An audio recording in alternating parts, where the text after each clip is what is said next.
ጉድ ልቤ ሲሸበርና ሲጨነቅ የዋለው ያመሸው ይሄንን ሊያሳየ ነው።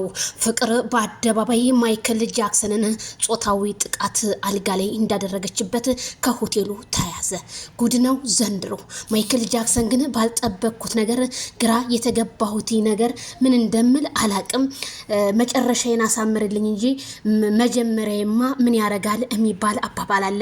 ይሄንንም ማለት እንግዲህ ፋቶ ፍቅር ተብየዋ አፈዝ አደንግዛ አድርጋው እንጂ እንደዚህ ያደረገችው ማይክል ጃክሰን ምንም ነገር እንደማያቅ ነው አስረግጬ የምነግራችሁ።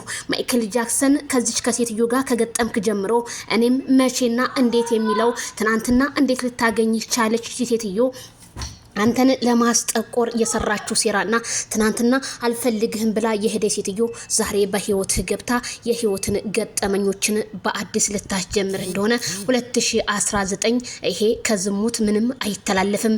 ህዝቡ አይቶ ይፈርዳል። ይሄ በአደባባይ ዝሙት ነው። እንዴት እንደዚህ ሲደረግ አንተስ እንዴት ዝም አልካት? እንዴት በጣም ነው የሚገርመው። አልጋ ላይ ጭራሽ አልጋ ላይ በጣም ነው የደነገኩት። ምን እንደምል ራሱ በጣም እየጠፋብኝ ነው ቤተሰብዬ። እኔ አላመንኩም። ለማንኛውም ላይክ ሸር በላይቭ እንገናኝ።